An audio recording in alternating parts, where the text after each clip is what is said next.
അപ്പോൾ ഇന്ന് നമ്മൾ ഉണ്ടാക്കാൻ പോകുന്നത് ഈന്തുപൊടി കൊണ്ടുള്ള കൊഴുക്കട്ടയാണ്. ആദ്യം ഒരു 150 ഗ്രാം ശർക്കര ഒന്ന് ഉരുക്കിയെടുക്കുന്നുണ്ട്. ആ ശർക്കര ഒന്ന് വേറെ പാത്രത്തേക്ക് അരിച്ചു വയ്ക്കുന്നുണ്ട്. ഇതിലേക്ക് 1.5 കപ്പ് തേങ്ങ ചിരവിയത് ചേർക്കുന്നുണ്ട്.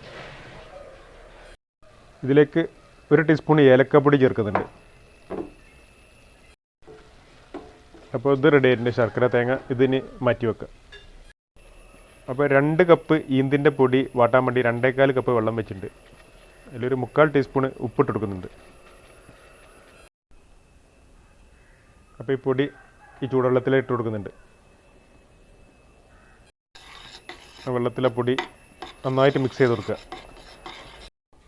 ഈന്തുപൊടി ആയതുകൊണ്ട് 2 കപ്പ് 2.25 കപ്പ് വെള്ളം തന്നെ വേണം ഇങ്ങനെ വാട്ടുമ്പോൾ, അല്ലെങ്കിൽ മാവ് നല്ല ടൈറ്റായിരിക്കും. ഞാൻ മാവ് ഒന്ന് കുഴക്കാൻ വേണ്ടിയിട്ട് വലിയൊരു പ്ലേറ്റിലേക്ക് മാറ്റുന്നുണ്ട്.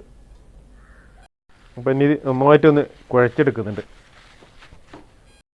അപ്പോൾ കുഴച്ച് ഈ രൂപത്തിലാക്കിയിട്ടുണ്ട്. അപ്പോൾ ഓരോന്നും കുറേ ബോളാക്കി വെച്ചിട്ടുണ്ട്. ഇനി അത് കയ്യിൽ വെച്ചിട്ട് പരത്തി കൊടുക്കുന്നുണ്ട്. അപ്പോൾ ഇതിൻ്റെ സെൻറ്റർ വശം ഇങ്ങനെ കുഴിച്ച് വെച്ചിട്ട് അതിൽ ശർക്കര നിറച്ച് കൊടുക്കുന്നു. ശർക്കര തേങ്ങ ഇനി ഇതിൽ ഫില്ല് ചെയ്തിട്ട് ഇങ്ങനെ ഒന്ന് കവർ ചെയ്തെടുക്കുന്നുണ്ട്. വീണ്ടും ഉരുട്ടി ഇങ്ങനെ ബോളാക്കി എടുത്തിട്ടുണ്ട് കേട്ടോ. ഇനി ഉരുളകൾ ഈ സ്റ്റീമറിലേക്ക് ഓരോന്നായിട്ട് ഇങ്ങനെ വെച്ച് കൊടുക്കുന്നുണ്ട്, ഒന്ന് ആവി കയറ്റിയെടുക്കാൻ വേണ്ടിയിട്ട്.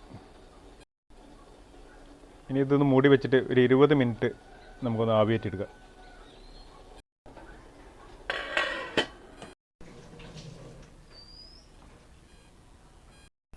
പിന്നെ തുറന്നു നോക്കാം.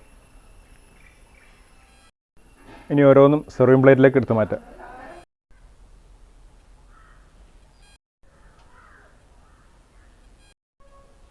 അപ്പോൾ ഈന്തുപൊടി കൊണ്ടുള്ള കൊഴുക്കട്ട നല്ല ഉഷാറായി കിട്ടിയിട്ടുണ്ട് കേട്ടോ.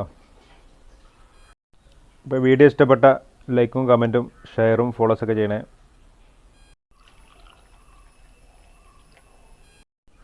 ഇനി ഒന്ന് ടേസ്റ്റ് ചെയ്യാം.